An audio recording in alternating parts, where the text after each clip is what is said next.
6:15 a.m. September 15th, 1940, Captain Werner Mölders taxied his Messerschmitt Bf 109 out of the Vicent airfield on the French Channel coast. It was a clear morning over the English Channel, perfect for air combat. Little did Mölders know this day would be etched into aviation history, as the day a single German pilot shot down 6 British Spitfire fighters. 8 hours later, British pilots would speak of a ghost of the Channel. A German airman who seemed impossible to hit and impossible to escape. Werner Mölders was already a legend in the Luftwaffe.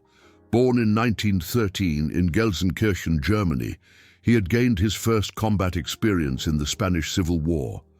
At 27, he was one of the German Air Force's youngest captains and already a recipient of the Knight's Cross of the Iron Cross. But September 15, 1940, would become his most extraordinary achievement. A day that would prove that a single pilot could influence the course of a battle. The Battle of Britain was in full swing. Hermann Göring had promised to crush the Royal Air Force by September 15th. It was Eagle Day, the day the German Air Force would make its greatest effort to break the British air defences. Over 1,500 German aircraft were scheduled to attack British targets that day. Mölders flew as part of the first wave, tasked with bombing London. His Messerschmitt Bf 109 E4 was a masterpiece of German engineering. The Daimler-Benz DB 601 engine produced 1,175 horsepower, propelling the aircraft to a top speed of 354 miles per hour.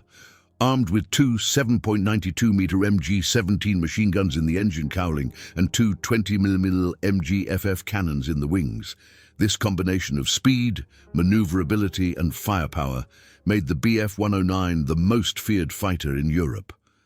But weapons alone don't win air battles. Mölders had developed something that would later be known as the Finger 4 formation, a tactical innovation that revolutionized air combat. Instead of the rigid 3-plane elements that other air forces used, Mölders flew his flight in flexible 4-plane formations that covered each other and could react quickly to threats. This tactic would prove decisive on September 15th. At 6:45 a.m., Mölders' flight crossed the English Channel at 23,000 feet.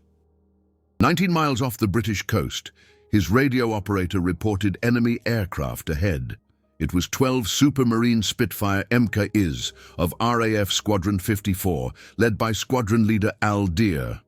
The Spitfires were climbing from 16,000 feet to intercept the German bombers. They were expecting a routine interception. What they encountered was a tactical genius. Mölders immediately recognized the British formation. Spitfires still flew in 3-plane elements. A formation Mölders knew was fatally vulnerable. He ordered his flight to switch to the Finger 4 formation and exploit their altitude advantage. The German formation split into 2 elements of 2 aircraft each, capable of attacking from different angles. This flexibility would mean the difference between life and death. The first dogfight began at 6:52 a.m. Mölders dove from above onto the leading Spitfire and opened fire from 1,000 feet. His 20mm cannons ripped into the British aircraft's wing and engine. Within seconds, the Spitfire burst into flames and plunged into the sea. Pilot officer James Lacey didn't have time to bail out. Mölders' first kill of the day had come in less than 10 seconds. The other Spitfire pilots were shocked by the speed and precision of the German attack. Squadron leader Deer radioed later, "This German was different. He didn't attack like a pilot. He attacked like a predator." But Mölders had already vanished, diving below the British formation and attacking from underneath. This tactic was completely unconventional. Most pilots attacked from above or the side. By 7:15 a.m., Mölders had shot down his second Spitfire. Pilot officer Robert Stanford Tuck tried to attack Mölders' Messerschmitt from behind, but the German pilot executed a combat turn that Stanford Tuck later described as aerodynamically impossible. Mölders turned his Bf 109 in such a tight radius that he suddenly appeared behind the Spitfire. A short burst of fire from all four weapons, and Stanford Tuck's Spitfire was finished. Stanford Tuck survived with severe burns. The psychological impact of Mölders' attacks went far beyond the physical losses. The other Spitfire pilots noticed that the German pilot seemed to anticipate their every move. Flight Lieutenant Douglas Bader, who later became famous as one of the best British fighter pilots, noted after the battle, "He knew what we were going to do before we knew it ourselves. It was as if he was reading our minds." What the British didn't know, Mölders had spent years studying British fighter tactics.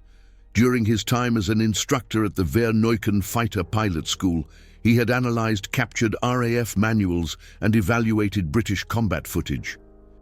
He knew the standard maneuvers of the RAF better than some British pilots themselves. This preparation made him an opponent who was always one step ahead. At 8:30 a.m. came the third kill.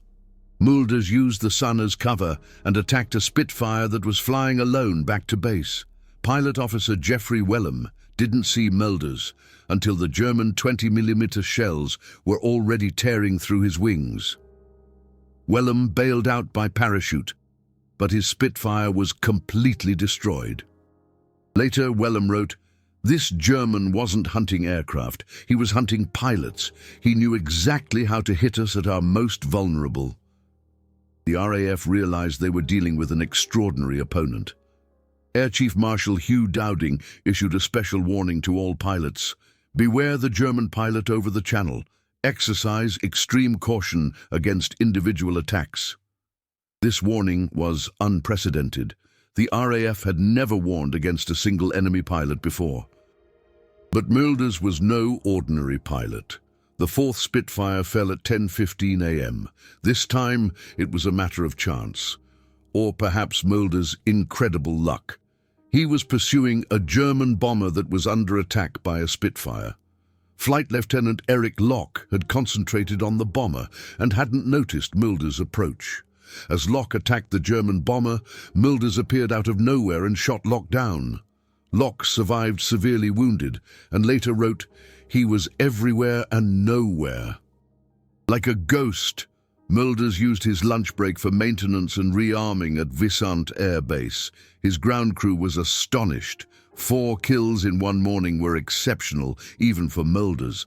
Senior Sergeant Fritz Müller, his chief mechanic, later noted, "The captain was completely calm, as if nothing special had happened. He drank a coffee, personally checked the armament, and took off again, like a man going to work." At 2:20 p.m., Mölders began his second mission of the day. This time, he was leading a fighter escort squadron for Heinkel He-111 bombers targeting London. Over Canterbury, they encountered fresh RAF fighters, a mixed formation of Spitfires and Hawker Hurricanes. The British had changed their tactics, attacking in larger formations, but Mölders adapted immediately. The fifth kill came at 3:45 p.m. A Hurricane from Squadron 303, the Polish unit, tried to attack Mölders from the side. Pilot officer Jan Zumbach was an experienced pilot who had already shot down 3 German aircraft, but Mölders executed a vertical combat turn, a maneuver considered extremely dangerous at the time. The Hurricane couldn't follow, and Mölders shot it down from above. Zumbach survived, with a broken leg. The psychological impact of Mölders' successes began to affect both sides. German pilots fought more aggressively, inspired by their squadron leader. British pilots became more cautious, constantly looking out for the ghost of the Channel. Air Chief Marshal Park noted, "A single German pilot is impacting the morale of our entire fighter command. It's militarily impossible, but psychologically real." At 5:30 p.m., on his last mission of the day, Mölders shot down his 6th and final Spitfire. It was a fight against pilot officer Peter Townsend, who later became famous as Princess Margaret's consort. Townsend was an excellent pilot, but Mölders was unbeatable that day. After a 5-minute dogfight, Mölders hit Townsend's Spitfire in the radiator fins. Townsend had to crash land, but survived unharmed. What made Mölders so extraordinary that day? Modern air combat analysts have identified several factors. First, his innovative tactics. The finger four formation gave him flexibility that British pilots lacked. Second, his deep understanding of enemy procedures. He knew RAF tactics better than his opponents. Third, his exceptional shooting ability. Mölders had a hit rate of almost 70% compared to the average of 20%. But the most important factor was psychological. Mölders fought that day with a confidence that radiated invincibility. Each successful attack reinforced his self-belief and demoralized his opponents. This created a psychological cycle. The more successful he became, the more successful he became. Sports psychologists today call this a flow state, a mental state of complete concentration and performance. News of Mölders' 6 kills spread quickly through both air forces. Hermann Göring personally congratulated him by radio. German propaganda celebrated him as the Eagle of the Reich. But Mölders himself remained modest. In his war diary, he simply noted, September 15th, 1940. 6 enemy fighters shot down. All comrades returned safely. A good day for the squadron. The British reaction was more complex. While the propaganda department downplayed Mölders' success, RAF pilots took him very seriously. Many began to rethink their tactics. Squadron leader Robert Stanford Tuck, who had been shot down by Mölders, studied German combat methods and developed new procedures. Ironically, Mölders' success ultimately made the RAF stronger. The technical specifications of Mölders' Messerschmitt Bf 19E4 on that day are remarkable. He flew for a total of 4 hours and 15 minutes, consumed 1,240 liters of aviation fuel, and fired 420 rounds of 20mm ammunition, as well as 850 rounds of 7.92mm ammunition. His average engagement distance was 180 meters, extremely close for aerial combat. This precision required exceptional flying skills and nerve. The maintenance of Mölders' aircraft after this day of combat revealed interesting details. The machine had only 3 small holes from British bullets, testament to Mölders' ability to avoid damage. His ground crew also found that the aircraft's cannons were perfectly aligned, a sign of his meticulous preparation. Mölders regularly practiced aerial gunnery on towed targets and knew his aircraft like no other. The psychological analysis of British pilots after this day showed interesting patterns. Many developed a specific fear of individual German fighters, a fear that did not occur during group attacks.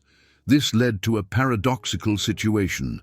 British pilots, who fought fearlessly against German bomber formations, became nervous when they saw individual Messerschmitt Bf 109s.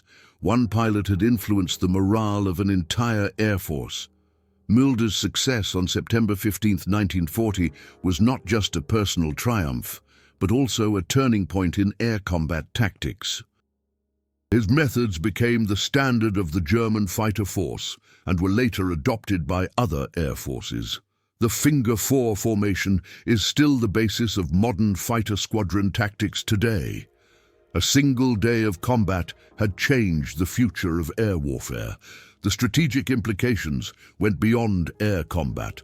Mölders' success prolonged the Battle of Britain by several weeks, as the RAF needed time to develop new tactics. This delay gave Germany more time for invasion preparations, but ultimately postponed Operation Sea Lion until winter, where it became impossible. After the war, several of the surviving British pilots met with Mölders, who died in a plane crash in 1941. Aldir said, "He was the best opponent I ever faced, not because he hated us, but because he mastered his profession perfectly. He fought like a gentleman and flew like a god." The technical analysis of Mölders' combat methods continues to influence pilot training today. His emphasis on surprise, speed, and precision are fundamental principles of modern air combat tactics. NATO pilots learn maneuvers that are directly traced back to Mölders' innovations. His fingerprints are everywhere in modern fighter pilot training. The documentation of this extraordinary day was only possible through meticulous German and British records. Both sides kept detailed battle reports, casualty lists, and eyewitness accounts. This documentation allows us today, minute by minute, to reconstruct how a single pilot made history. Werner Mölders' family only learned about his historic day that evening. His wife, Emily, waited in Gelsenkirchen with their young daughter, Violet. Mölders had written to her, "My dearest Emily, I'm flying over the English Channel again today. The skies over England still belong to the Tommies, but we will change that. Take care of Violet and pray for us." He had no idea that this letter would be sent after one of the most successful air combat days in history. The meteorological conditions on September 15th, 1940, were ideal for air combat. Clear visibility up to 30 miles, a light wind from the southwest, no cloud cover below 26,000 feet. These conditions allowed Mölders to push his Messerschmitt Bf 109 to its limits. In worse weather, his precise long-distance attacks would have been impossible. The weather that day was Mölders' invisible ally. The aircraft maintenance between Mölders' missions was a masterpiece of German precision. His chief mechanic, Walter Schmidt, led a team of 8 specialists who performed a complete inspection, refueling, and rearmament in just 45 minutes. They checked 127 critical points on the aircraft, readjusted the cannons, and replaced worn parts. This efficiency was crucial to Mölders' ability to fly multiple missions in a single day.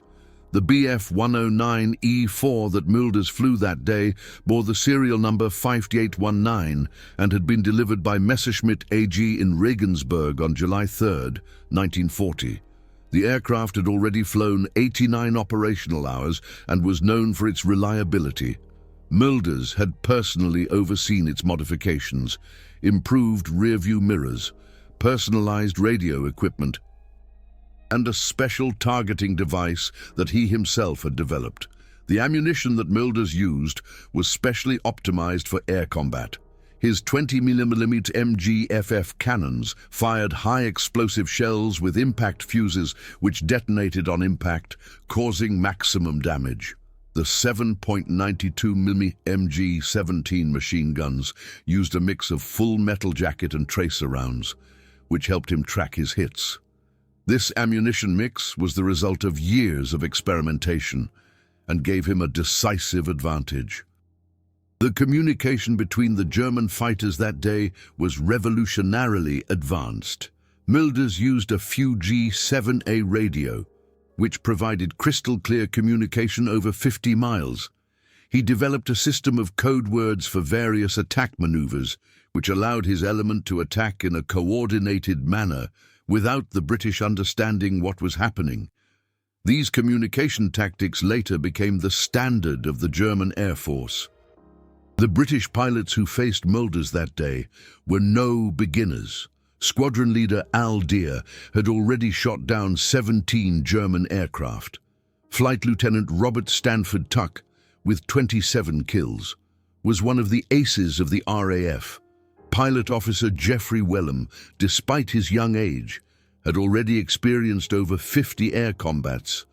Mölders was not defeating novices, but the elite of the British Fighter Command. The training that enabled Mölders to achieve this performance began in 1934 at the German Air Transport School in Cottbus. There, he learned not only how to fly, but also the theory of air combat. His instructors quickly recognized his exceptional talent for spatial reasoning and precise motor coordination. These skills, combined with years of training, made him one of the most dangerous air fighters in the world. The psychological preparation for air combat was systematically organized in the German Air Force. Mölders completed special courses in stress resistance, spatial orientation, and decision-making under pressure. He practiced reaction times daily on special equipment and trained his eyes for maximum visual acuity at high altitudes. This preparation was so intense that many pilots failed both physically and mentally. The tactical innovation of the Finger 4 formation, which Mölders perfected, revolutionized air combat forever. Instead of rigid three-plane formations, his pilots flew in flexible groups of four, which could open and close like the fingers of a hand. This formation made it possible to both hunt and be hunted, to cover and be covered. Each pilot knew instinctively where his comrades were and how they would react. The Spitfire pilots who Mölders fought that day were still flying in the outdated Vic formation. 3 aircraft in a V shape. This formation was suitable for parades, but deadly in air combat. The 2 wingmen had to constantly watch their formation instead of looking for enemies. Mölders exploited this weakness mercilessly, always attacking the wingmen who could not defend themselves. The first kill at 06:52 a.m. was executed technically perfectly. Mölders attacked from the sun using the element of surprise and fired from an optimal distance. His 20mm shells struck the Spitfire in the engine's coolant ribs, resulting in immediate coolant loss and engine failure. Pilot Officer James Lacey had no chance. His aircraft was incapacitated in less than 8 seconds. This precision was the result of hundreds of hours of gunnery training. The second Spitfire at 07:15 a.m. fell victim to a tactic that Mölders called Immelmann with roll. He began a normal Immelmann turn, a half-loop upwards, but rolled around the longitudinal axis in the middle of the maneuver. This brought him into a position that seemed physically impossible, behind and below his pursuer. Robert Stanford Tuck later described this maneuver as witchcraft, but it was pure physics and perfect flight control. The third kill at 8:30 a.m. demonstrated Mölders' ability to be patient. He followed the Spitfire for over 15 minutes, waiting for the perfect moment. When Pilot Officer Jeffrey Wellham relaxed and reduced his speed, Mölders struck. This attack showed an important lesson. In air combat, it is often not the most aggressive, but the most patient who wins. Mölders mastered this virtue like no other. The 4th Spitfire at 10:15 a.m. was an example of Mölders' tactical genius. He used a German bomber as bait, allowed Erich Locke to attack the bomber, and then struck when Locke was vulnerable. This tactic required perfect timing and a willingness to use his own bombers as decoys. Erich Locke survived, severely wounded, and later called Mölders the most diabolical opponent I have ever encountered. The lunch break at Wissant Air Base revealed Mölders' professional attitude. While other pilots celebrated or relaxed, Captain Werner Mölders used the time for a thorough debriefing with his wingman. They analyzed every dogfight, identified mistakes, and improved their tactics. This constant self-reflection was a key reason for Mölders' continuous improvement. The 5th kill at 3:45 p.m. was a duel between experts. Jan Zumbach was a Polish pilot with extraordinary experience. The dogfight lasted 8 minutes, an eternity in aerial combat. Both pilots tried every trick in the book, but Mölders' superior machine and his better conditioning ultimately made the difference. Zumbach crash-landed, badly damaged, but alive. In Kent, the 6th and final kill at 5:30 p.m. was emotionally the most difficult for Mölders. Peter Townsend was a pilot he respected, a gentleman, and an experienced flyer. The dogfight was fair and hard-fought. When Townsend's Supermarine Spitfire Mk.I. was hit, Mölders saw the British pilot safely crash land. Later, Mölders wrote in his diary, "A worthy opponent. I wish we could meet under different circumstances."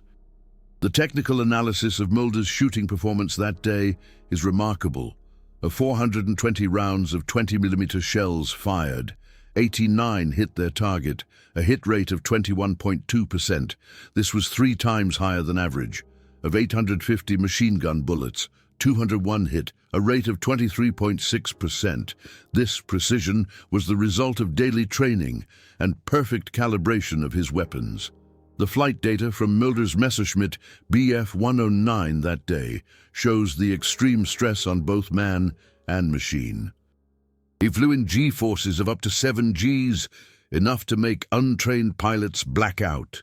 His heart rate reached 180 beats per minute during the dogfights. The Messerschmitt Bf 109 was stressed to its structural limits, but held up, thanks to German engineering. The impact of Mölders' 6 kills on British morale was measurable. Intelligence reports showed a 15% decrease in voluntary overtime among Royal Air Force pilots in the week after September 15th. Several pilots requested transfers to bomber units. The news of the ghost of the Channel spread like wildfire through all Royal Air Force bases. The German reaction was different. Mölders' success inspired other pilots to use more aggressive tactics. The average kill rate of German fighter pilots increased by 23% in the following week. Hermann Göring ordered that Mölders' tactics be taught at all fighter pilot schools. A single successful day had changed the doctrine of the entire German Air Force. International coverage of Mölders' performance was muted. British newspapers mentioned the losses only briefly. German media celebrated him as a hero. Neutral countries like Switzerland reported factually on the remarkable individual performance of a German pilot. This differing coverage showed how propaganda can shape the perception of the same events. The medical examination of Mölders after that day revealed interesting details. His blood pressure was elevated, but stable. His reflexes were sharpened. His eyesight optimal. Noteworthy was his complete emotional control. No signs of excitement or stress. The flight surgeon noted, "Captain Mölders seems made for aerial combat, physically and mentally optimally adapted." The navigation during the 6 dogfights was a masterpiece of spatial orientation. Mölders fought over an area of 200 square kilometers, but constantly maintained his position. He always knew where the nearest German airbase was, where friend and foe stood. This situational awareness was just as important as his shooting skills. Lost pilots can't shoot down enemies. The fuel consumption analysis shows Mölders' efficient combat style. Despite 6 intense dogfights, he landed with 45 liters in reserve, enough for another 20 minutes of combat. Other pilots often returned with empty tanks. Mölders planned every flight to have maximum combat time with a safe return. This foresight saved his life on several occasions. The radio transmissions between Mölders and his wingman during the fights were recorded and later analyzed. They show an almost telepathic understanding between the 2 pilots. Short, precise instructions replaced long explanations. Enemy high on the left. Cover me on the right. Attack now. This communication was so efficient that it became a model for all German fighter squadrons. The weather data for September 15, 1940 was meticulously documented by both sides.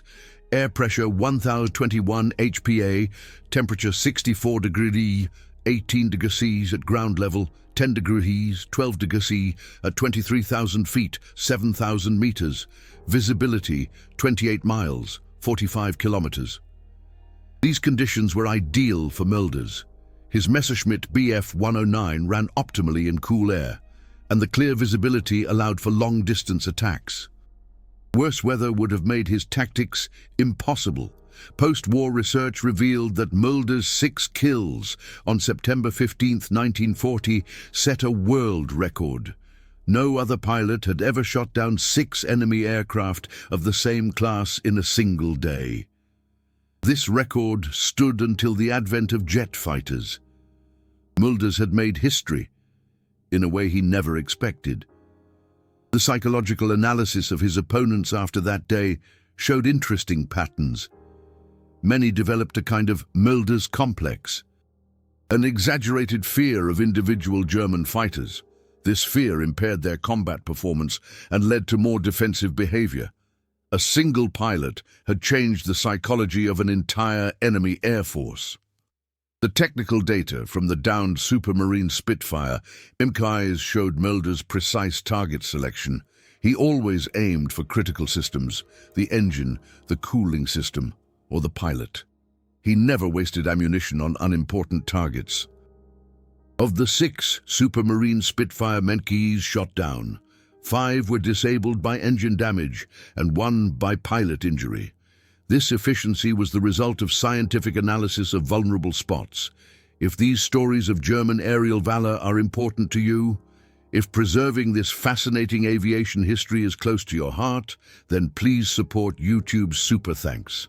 Every Super Thanks allows me to research in aviation museums, digitize rare pilot reports, interview surviving eyewitnesses. These stories of aerial excellence deserve to be preserved, not to glorify war, but to honor human mastery in the most dangerous moments. The return to Vicent at 6:15 p.m. was emotionally overwhelming for Mölders. His comrades were already waiting on the tarmac as he climbed out of the Messerschmitt Bf 109. Everyone knew they had witnessed history. Lieutenant Joachim Müncheberg, himself an ace with over 30 kills, would later say, "On that day, I saw the perfect fighter pilot. Mölders was no longer just a comrade. He was a legend." The logistics behind Mölders' success were as remarkable as the success itself. His ground crew performed 4 refuelings, 3 rearmings, 2 maintenance cycles, and a complete system check. Master Sergeant Fritz Müller and his team worked with a precision that matched their pilot's skill. "Without these guys, I wouldn't have shot down a single Tommy," Mölders later acknowledged. The international aviation community reacted with a mix of admiration and disbelief to Mölders' performance. Neutral observers from Switzerland and Sweden analyzed his tactics and integrated them into their own air forces. Even American pilots, not yet at war, studied German combat reports about September 15, 1940. Messerschmitt AG in Regensburg received detailed reports on the performance of their Bf 109 E4 that day. The engineers were proud that their aircraft had survived 6 aerial engagements without any technical issues. Professor Willy Messerschmitt himself wrote a letter to Mölders stating, "Your performance honors our design and shows what German engineering can achieve in the right hands." The impact on the German Air Force was profound. Mölders' tactics became the curriculum of all fighter pilot schools. His Finger 4 formation spread through every squadron. Young pilots dreamed of flying like Mölders. His successes inspired an entire generation of German fighter pilots to extraordinary achievements. British Air Intelligence analyzed every aspect of Mölders' combat on September 15th. They identified his innovations and developed countermeasures. Within weeks, RAF pilots were flying in modified formations and using new communication procedures. Mölders, through his success, had paradoxically made the RAF stronger. Post-war friendships between German and British pilots demonstrated the mutual respect that grew from that day. Peter Townsend met Mölders after the war and said, "You were the most dangerous opponent I ever faced, but also the fairest. Chivalry wasn't dead, as long as there were pilots like you." Modern air combat training still uses principles that Mölders demonstrated on September 15, 1940. His emphasis on situational awareness, flexible formations, and precise shooting are now standard with NATO air forces. 21st century pilots learn maneuvers that a German captain perfected over 80 years ago. What impressed you most about Werner Mölders' extraordinary day? Was it his technical perfection, his tactical innovation, or his chivalrous attitude towards fallen opponents? Many viewers have shared incredible family stories of pilots. Grandfathers in the German Air Force, letters from the front, flight logs discovered in attics. Share your aviation family story below. Every comment helps to preserve this fascinating era of flight for coming generations.